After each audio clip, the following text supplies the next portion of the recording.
Mr. Louis Ng.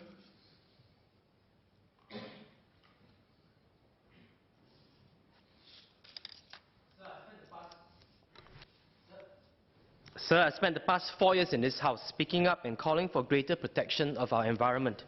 This bill is a positive step in the right direction, and I wholeheartedly support it, and I thank Muir for taking this progressive step forward. The amendments proposed are substantive and will help tackle the supply side of the equation and tackle it at the root rather than tackle the symptoms of the problem. We are starting the extended producer responsibility framework with e-waste and subsequently packaging waste, and I hope we will soon extend it to other waste.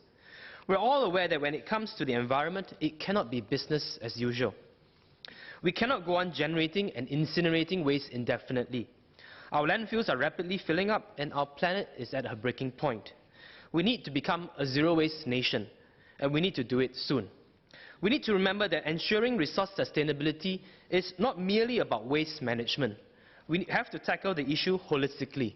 Our efforts must both aim to manage waste and reduce the generation of waste in the first place. Our measures have to address both the producer on the supply side and the consumers on the demand side. With this in mind, I would like to raise some clarifications and recommendations. Singapore generates 60,000 tonnes of e-waste annually. Only 6% or 6 tonnes of every 100 tonnes of e-waste is recycled.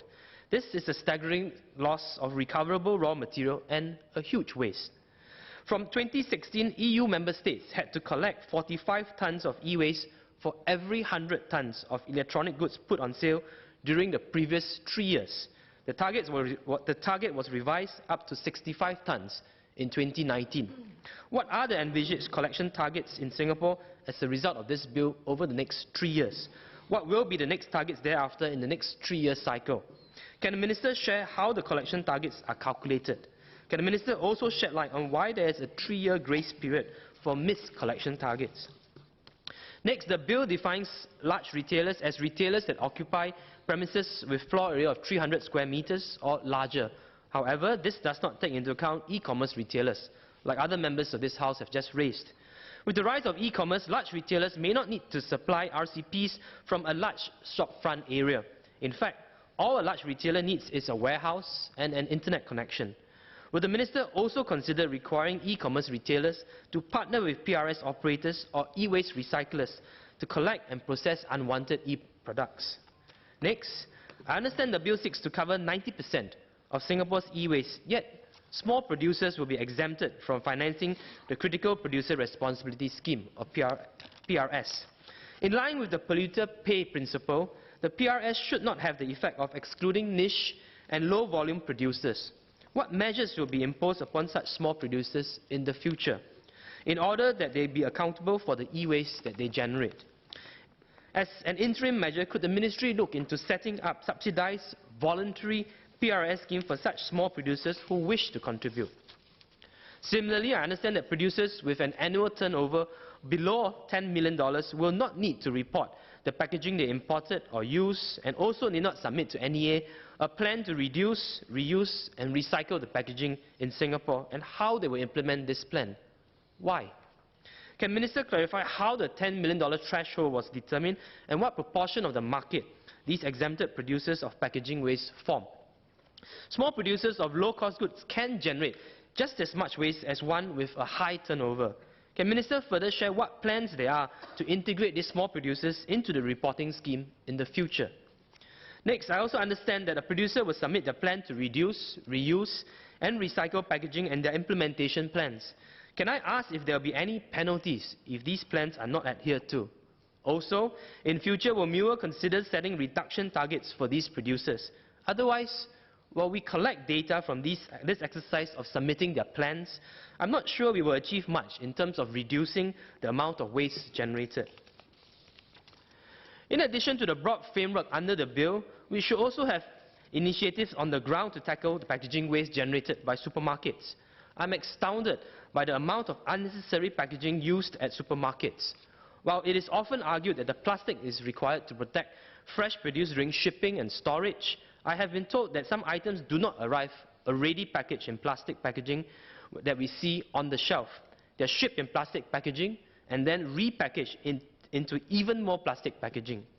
I suggest we learn from what other countries have done to tackle waste generated at supermarkets. Can our supermarkets go nude? Major supermarket chains in the UK, such as Waitrose and Morrisons, have gone nude by having nude zones where products are not packaged in plastic packaging. I would love to one day walk down our supermarkets in Singapore and see nude vegetables and fruits without any plastic packaging. I hope MIWA will consider launching a pilot for this. On the supply side of the equation, we are doing well for e-waste and packaging waste, where we are addressing the root of the problem. However, for food waste, we seem to be addressing the symptoms of the problem.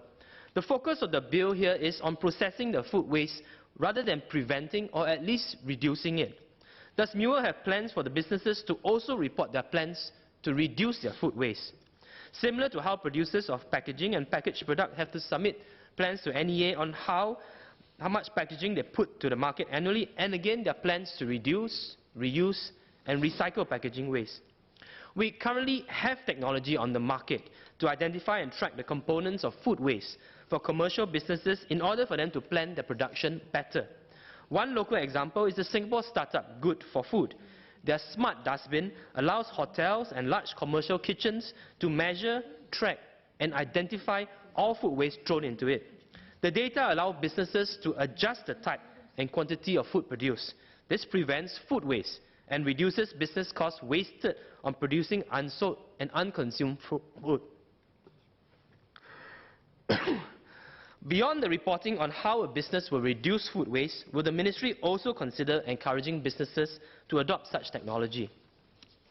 Sir, we have a strong focus on tackling the supply side of the equation, and I hope we have an equally strong focus on tackling the demand side of the equation. We all know that if there is demand, there will always be supply. If there is continued demand for packaging, then the EPR that we will introduce for packaging waste will be futile. Producers will likely continue to provide packaging, and the EPR will simply be another business cost. Can MIWA share what plans it has to urge Singaporeans to reduce and reuse? I know we have a lot of plans for recycling, but I stress again that recycling does not address our throwaway culture. We need to urge people to reduce and reuse. If MIWA feels that a plastic bag charge is not the way to go, then I hope they can share with this House what are the alternative plans. So our economy is important, and dollar and cents issues are critical. However, a good economy will be useless for all of us if we don't have a healthy planet to live in. In the words of Madam Ho Chin, quote, "There is no plan B, because there is no planet B," unquote. Notwithstanding the above queries, I stand in strong support of this bill. Thank you.